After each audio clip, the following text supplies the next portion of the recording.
to Valhalla, Lord.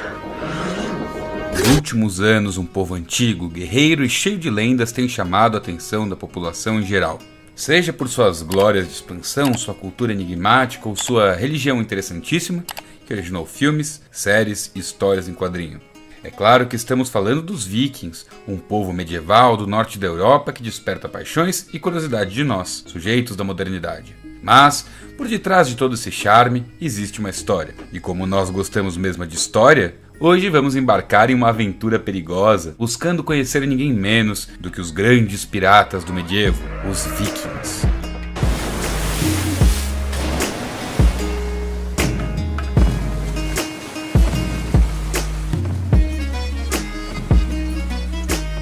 Os Vikings eram parte de um povo originário do norte da Europa, precisamente da região da Escandinávia. Portanto, eles dividem sua origem com povos dos estados da Dinamarca, Suécia e Noruega. Esses povos originaram os tais vikings, que predatam sua fama.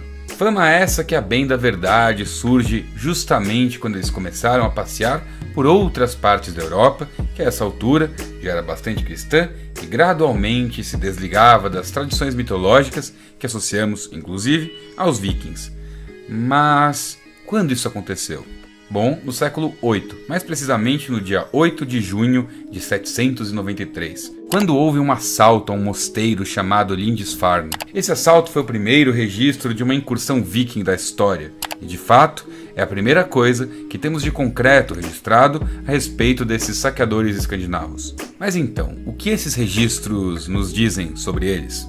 De saída, que era uma galera meio bruta, afinal, chegaram como piratas, em número bastante reduzido, e mesmo assim não tiveram lá muita dificuldade em tomar a ilhota onde ficava o mosteiro. Ali mesmo, nesse ataque surpresa, nasce o estigma desses escandinavos que fizeram o tal ataque. Afinal, a palavra viking significa nada menos do que pirata. Para isso, a violência com a qual tomaram esse mosteiro revelou algumas particularidades desses povos, oriundos das difíceis terras do norte gelado da Europa. Em primeiro lugar que, àquela altura, eles não tinham nenhum tipo de ligação com a moral judaico-cristã, o que basicamente quer dizer que para eles uma grande destruição, um saque de um local cristão não era exatamente um tabu, saca? Aliás, no caso dos vikings, muito pelo contrário. Uma das principais características oriundas de sua própria religiosidade era demonstrar bravura e coragem em batalha para alcançar o Valhalla, e que, diga-se de passagem, era tão alcançável a seus olhos, para eles, quanto para seus inimigos. Vai pro Valhalla quem morre em batalha de maneira valorosa, não tipo quem ganha a guerra ou sobrevive. É aí um tipo de céu bem democrático nesse sentido. Allow me to introduce a few members of the Norse Pantheon who will help you settle in. Enfim, nesse ano de 793, deu-se início a uma importante era da Idade Média, fundamental para entendermos a Europa moderna. A famigerada era viking que começa ali com seu ataque a Lindisfarne. Muito bem. Logo de saída, podemos dizer que os vikings eram militarmente impressionantes, em especial como navegadores. Eles contavam aí com uma capacidade de engenharia naval fora de série para a época, com barcos velozes e resistentes, aliados a sistemas bastante interessantes de navegação. Após a invasão de Lindisfarne, eles meio que tomaram gosto pela guerra nos frontes de batalha da Europa Central, especialmente contra as ilhas britânicas. Pelos anos seguintes, promoveram ataques relâmpago e outros saques violentos por toda a Europa, mas deixaram sua energia especialmente focada na Dama dos Olhos dos Vikings, a ilha que hoje chamamos de Inglaterra, então dividida em 4 reinos: Nortúmbria, Wessex, Mércia e Anglia Oriental. Esse foi um período enigmático da história, retratado magistralmente por Bernard Cornwell e sua antologia Crônicas Saxônicas, recentemente adaptada para a televisão como O Último Reino. De início, os famosos pagãos do norte não respondiam ao poder central. As formas de divisão política deles eram basicamente locais.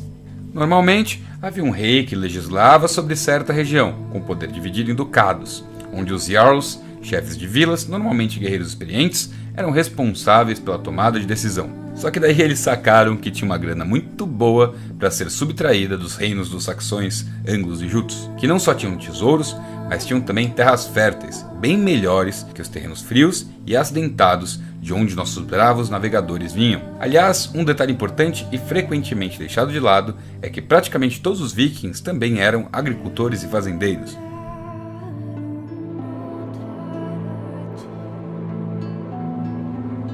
Daí que, com a possibilidade de enriquecimento e expansão territorial, conseguiram desenvolver uma forma de se organizar internamente e ir à luta. Mais ou menos ali por 865, os vikings da Noruega e da Dinamarca se juntaram e formaram o Grande Exército Pagão, uma das coalizões mais célebres da história e que permanece no imaginário popular até os dias de hoje, porque foi nesse momento que o mundo ouviu falar pela primeira vez do lendário guerreiro Ragnar Lothbrok.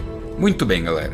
Por que essa coalizão viking foi tão importante? Bom, a brisa é que os caras queriam muito passar a Inglaterra na espada, certo? E bom, eles passaram. Só que, nessas incursões, houve o início de uma mistura étnica com os povos bretões e com os povos germânicos da ilha inglesa. Local que, após esses conflitos, mudou profundamente e para sempre. Da língua aos costumes, da forma de fazer guerra aos dias da semana. No olho da invasão viking, o rei de Wessex, o brilhante Alfredo o Grande, para muitos, um dos maiores monarcas da história, aproveitou a oportunidade para promover acordos políticos que protegessem os locais dos ataques. Na contrapartida, iniciou o processo de expansão de sua dinastia. Qual era seu plano? Ser rei de um reino do futuro, rei da Angla-Land. The idea of a single kingdom called England has to begin here. Pois é, foi durante a época das invasões vikings que a própria ideia de Inglaterra surgiu. Mas o problema era o seguinte: a partir dali, os vikings já faziam parte do contexto étnico inglês. Muito bem, para além da Inglaterra, eles também foram bem importantes para a formação da atual França, com o Ducado da Normandia sendo fundado por Rollo, o andarilho, que apesar do que diz a série Vikings, não era bem irmão de Ragnar. Na real, nem bateria a idade. E para além do norte da Europa, os vikings também desenvolveram uma capacidade de viajar para muito mais longe. Foi com essa capacidade expedicionária que o navegador Nadord ocupou pela primeira vez o território onde está situada a Islândia. A parte mais incrível é que acredita-se que os vikings teriam alcançado a América do Norte, fazendo um pequeno assentamento onde está mais ou menos o Canadá. Muito bem. Outro local em que os vikings colocaram seus pés e fizeram uma espécie de imersão foi a atual Rússia, às margens do rio Volkhov, em uma localidade que é conhecida nos dias de hoje como Novgorod. Pois é, turminha, de fato, após as excursões dos vikings, a geografia da Europa foi bem reorganizada.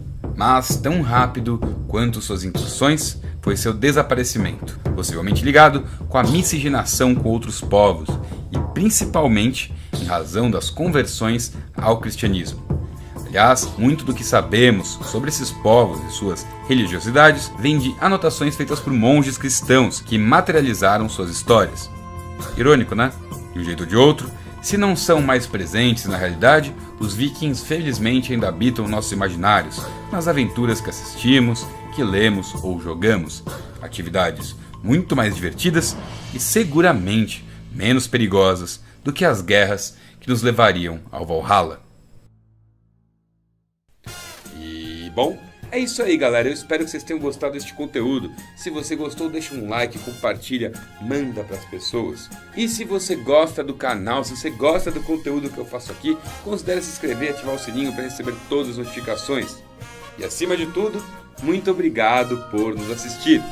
Um gigantesco abraço e tchau, tchau.